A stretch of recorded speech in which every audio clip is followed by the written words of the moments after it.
నాయకు పైన పరిచయం చేస్తున్న పోలీసుడు గితనా? ఇతని ఫేస్ చూస్తుంటే నాయక్ భాయ్ ఏంటి మొత్తం ప్రపంచాన్ని పరిచయం చేసేలా ఉన్నాడు. ఫిలిం డైరెక్టర్ రామ్ గోపాల్ వర్మ అంటే చాలా మందికి ఇన్స్పిరేషన్. ఆయన ఇన్స్పిరేషన్తోనే డైరెక్టర్ అయిన వాళ్ళలో శ్రీను వైట్ల గారు కూడా ఒకరు. తెలుగులో కామెడీకి ఇంపార్టెన్స్ ఇచ్చి సినిమాలు తీసే వాళ్ళలో శ్రీను వైట్ల గారు కూడా ఖచ్చితంగా ఉంటారు. ఎన్నో మంచి సినిమాలు, ఎన్నో మంచి క్యారెక్టర్స్ క్రియేట్ చేసినారు. డైరెక్టర్ ఆర్జీవి అంటే ఇన్స్పిరేషన్ కాబట్టి ఇట్లా దూకుడు సినిమాలో హైలైట్ చేసినారు. అంతేకాకుండా తర్వాత సినిమాలో ఒక కామెడీ క్యారెక్టర్ కూడా క్రియేట్ చేసినారు. అదే బాద్షా సినిమాలో ఎంఎస్ నారాయణ గారు చేసిన రివెంజ్ నాగేశ్వరరావు క్యారెక్టర్.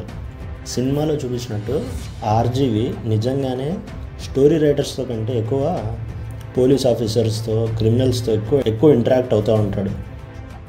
అందుకే సత్య, కంపెనీ, రక్త చరిత్ర లాంటి క్లాసిక్స్ తీసినాడు. అంటే రియల్ లైఫ్ ఇన్సిడెంట్స్ని తీసుకుని తీసిన సినిమాలు అవి. అలాగే RGV ice cream cinema flop అయినా కూడా పార్ట్ 2 తీసినాడు, పార్ట్ 3 కూడా తీస్తా అన్నాడు. కాకపోతే అది తీయలేదంతే. ఇట్లా ఆర్జీవి క్యారెక్టర్ని అంటే కామెడీ యాంగిల్లో చూపించినాడు. కాకపోతే కొంచెం మాత్రమే రియల్, మిగతాదంతా ఫిక్షనల్ అంట.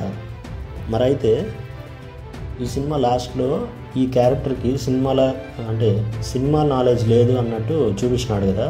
మరి ఇది కామెడీగా అనుకుని తీసినారా లేదా కావాలనే తీసినారా అంటే ఏమో, రెండు అయి ఉండొచ్చు. ఎందుకంటే ఈ డైరెక్టర్కి క్రియేటివిటీతో పాటు ఈగో ప్రాబ్లం కూడా ఉంది. అందుకే అప్పుడప్పుడు కాంట్రవర్సీస్ క్రియేట్ చేస్తూ ఉంటాడు. ఈ సినిమాలో ఆర్జీవిని ఇన్స్పైర్ అయ్యి రివెంజ్ నాగేశ్వరరావు క్యారెక్టర్ క్రియేట్ చేసినాడు కదా. అదే రకంగా ఇంకా వేరే సినిమాల్లో ఒక మ్యూజిక్ డైరెక్టర్ మీద, ఒక పెద్ద హీరో మీద కూడా ఫిక్షనల్ క్యారెక్టర్స్ క్రియేట్ చేసినాడు. అవేందో మనం నెక్స్ట్ పార్ట్లో తెలుసుకున్నాం.